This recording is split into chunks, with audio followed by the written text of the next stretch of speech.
welcome to Games to Play with Friends and Family. My name is Janessa Mossman, and today I will be reviewing the game Forbidden Desert.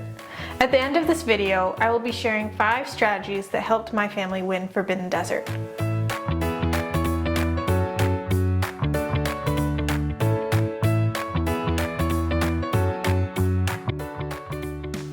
My family was recently introduced to Forbidden Desert, and we have had a lot of fun playing it. Forbidden Desert challenged us more than any other game, but we kept on playing it until we won. We played it almost every night for over a week to try and win. During this review of Forbidden Desert, I will talk about a few things I learned playing the game. I will also briefly overview the game's goal and some game pieces involved. In Forbidden Desert, the players work together as a team to gather 4 parts of the flying machine hidden across the board. The players must collect the machine parts and escape the desert before running out of water or sand, or before the storms get too bad. There's a lot more involved in this game, but that's the general goal of what you're trying to do. For a quick overview of the various cards in Forbidden Desert: Sun Beats Down, a card that makes all the players not protected go down 1 water.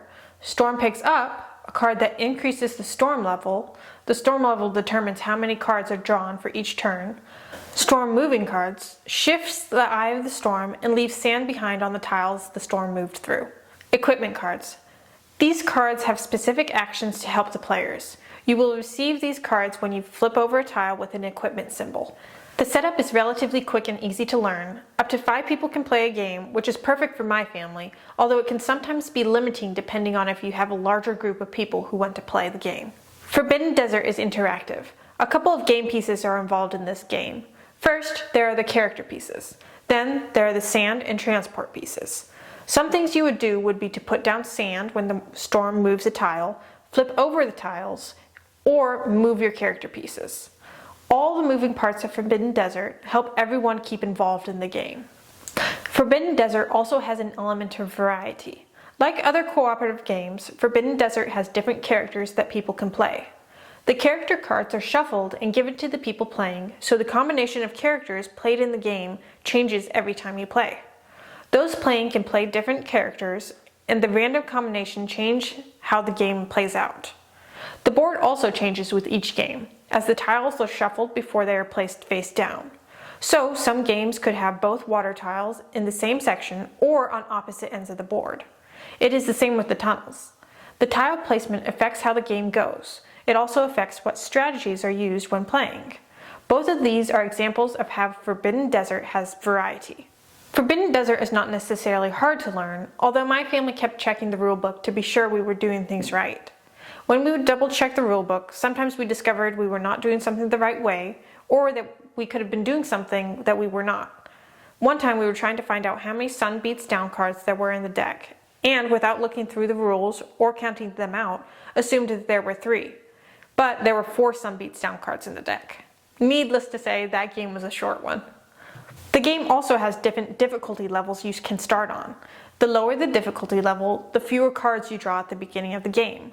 Also, the longer you have until the number of cards you draw increases.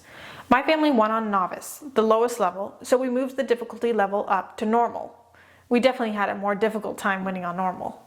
Forbidden Desert was one of the most challenging games my family has played, but we really enjoyed the challenge the game presented. When my family finally went on Normal, we all felt like we achieved a lot. One of the biggest things my family learned in trying to win Forbidden Desert was that every move counted. You also have to be aware of the number of cards you could draw and prepare for what those cards might be. Something my family found helpful while playing Forbidden Desert is to be aware of what cards you could draw. Knowing what we could draw was extremely helpful in avoiding Sun Beats Down cards. Also, keep an eye on the water level for each player's character card and the amount of sand left. If you run out of water or sand, it is game over and your team has lost. Keeping these things in mind is helpful for when you start the game. A good strategy my family has found playing this game is to make sure you flip the tiles as quickly as possible. The longer you wait to turn over the tiles, the more challenging the game will be. Another thing we found helpful was to always be communicating with each other. In Forbidden Desert, you must constantly discuss your next few steps and the group's overall strategy to win the game. My family often started Forbidden Desert with one main plan, but as the time went on in the game, we had to rethink what we were doing. In general, when playing Forbidden Desert, You have to move quickly and plan ahead to have the best chance at winning. Forbidden Desert is a game that challenges you to win and is fun to play with your friends and family. Even if you do not win, Forbidden Desert is enjoyable to play and find out which strategies work and which don't. It is also fun to introduce the game to people who have not played before and get their reactions to it. Thank you for watching. I encourage you to try Forbidden Desert with your friends and family. Also, comment on the most challenging game you played. Have a good day.